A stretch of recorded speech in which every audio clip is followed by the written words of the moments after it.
Hello guys, welcome to Bollywood flash. मैं हूँ राकेश और आज हम आपको सुशांत सिंह राजपूत के फ्यूनरल अपडेट के बारे में बताने वाले हैं।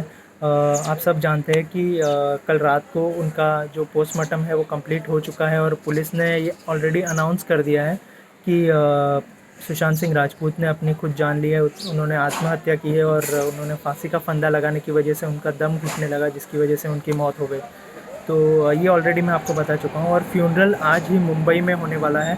और वो जो है उनकी बॉडी कुपर हॉस्पिटल में है। और आज सुबह संदीप सिंह जो कि सुशांत सिंह राजपूत के बहुत अच्छे दोस्त हैं, वो कुपर हॉस्पिटल गए थे और सारी फॉर्मेलिटीज़ पूरी करने के लिए वो वहाँ पर ऑलरेडी अभी भी है।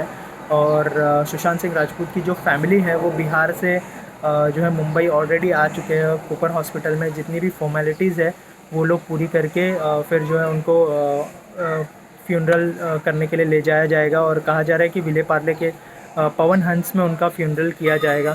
और अभी तक ये कंफर्म नहीं है, लेकिन जैसे ही मेरे पास इन्फॉर्मेशन आती है मैं आप तक लेके आऊँगा। और जैसे कि आप सब जानते हैं कि सारा बॉलीवुड शोक से डूबा हुआ है। हर ऐसा कोई कोई इंसान नहीं है जिन्होंने सुशांत सिंह राजपूत के बारे में ट्वीट ना किया हो या फिर इंस्टाग्राम पे उनको जो है होमेज ना दी हो। तो उसी वजह से बहुत ज़्यादा शौक है। लोग जो है अभी भी ये यकीन नहीं कर पा रहे कि सुशांत सिंह राजपूत हमारे बीच में नहीं रहे। और जैसे मैंने आपको बताया कि वो कई समय से जो है डिप्रेशन में चल रहे थे। कई लोगों ने मतलब इंटरनेट पे बहुत सारी बातें हो रही है कि जो है बॉलीवुड उनको अपनाना नहीं चाह रहा था नेपोटिज़म की वजह से। और बहुत सारी चीज़ें आ रही थी और लोगों ने ये भी कहा कि जो है उनको ये इस तरह की आत्महत्या नहीं करनी चाहिए थी। तो मैं यही कहना चाहूँगा कि जो है वो इंसान अब हमारे बीच में नहीं रहा, तो प्लीज़ उनकी रिस्पेक्ट कीजिए। और बहुत सारे लोग उनके फ़ोटोज़ भी शेयर कर रहे हैं उनके घर के जो फांसी का फंदा लगाकर।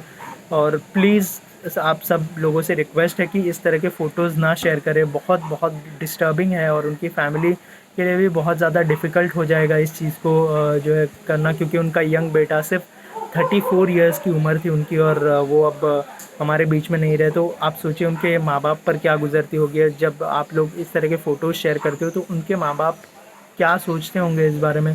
प्लीज़ प्लीज़ प्लीज़ इस तरह के फ़ोटो शेयर ना कीजिए। आज जो है मैं उनके पिताजी का इंटरव्यू भी देख रहा था। उन्होंने कहा कि जांच होनी चाहिए उस चीज़ को लेके। उनके मामा जी ने कहा जांच होनी चाहिए। हालांकि वो अभी अभी भी यकीन नहीं हो रहा है उनको कि सुशांत सिंह हमारे बीच में नहीं रहे। और माँ बाप है और माँ बाप को बहुत ज़्यादा दुख हो रहा है कि जो इतना बड़ा स्टार था, जो माँ बाप को इतने सारे सपने दिखाता था और इतनी बड़ी बड़ी, और उन्होंने करियर में भी जिस तरह से उन्होंने शुरुआत की थी, जिस देश में है मेरा दिल। और लेकिन उनको रिकॉग्निशन मिला उनके शो से, बालाजी का जो शो था पवित्र रिश्ता, जिससे उनको रिकॉग्निशन मिला। और उसके बाद उन्होंने कभी भी पीछे मुड़ के नहीं देखा। उन्होंने बहुत अच्छी अच्छी फ़िल्में की। महेंद्र सिंह धोनी पर एक फ़िल्म की।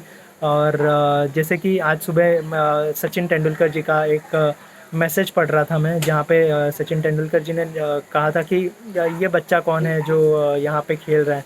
तो किसी ने उनसे कहा कि ये जो है महेंद्र सिंह धोनी पर बायोपिक कर रहे हैं। तो सचिन जी ने कहा कि इतनी अच्छी बैटिंग कर रहे हैं, इन्हें तो आईपीएल खेलना चाहिए। लेकिन फिर उन्होंने कहा कि ये एक एक्टर है जो महेंद्र सिंह धोनी के बायोपिक में काम करने वाला है। तो इस तरह का उनका डेडिकेशन था अपने किरदार को लेकर। और बहुत बहुत अच्छे थे। और जिस तरह से उन्होंने इंजीनियरिंग से शुरुआत की और उसके बाद एक्टिंग में, इंजीनियरिंग उन्होंने थर्ड ईयर में छोड़ दी और उसके बाद वो उन्होंने अपना रुख एक्टिंग की तरफ किया और एक्टिंग में जो है अपना लोहा मनवाया। बहुत सारी चीज़ें कही जाती है कि बॉलीवुड में नेपोटिज़म चलता है, ये चलता है, वो चलता है, लेकिन सुशांत सिंह राजपूत ने खुद को प्रूव किया बॉलीवुड में और बहुत अच्छी अच्छी फ़िल्में की। और हम हमारी तरफ से उनको भावपूर्ण श्रद्धांजलि देते हैं सुशांत सिंह राजपूत को। वो जहाँ भी रहे खुश रहे। May his soul rest in peace. Thank you so much.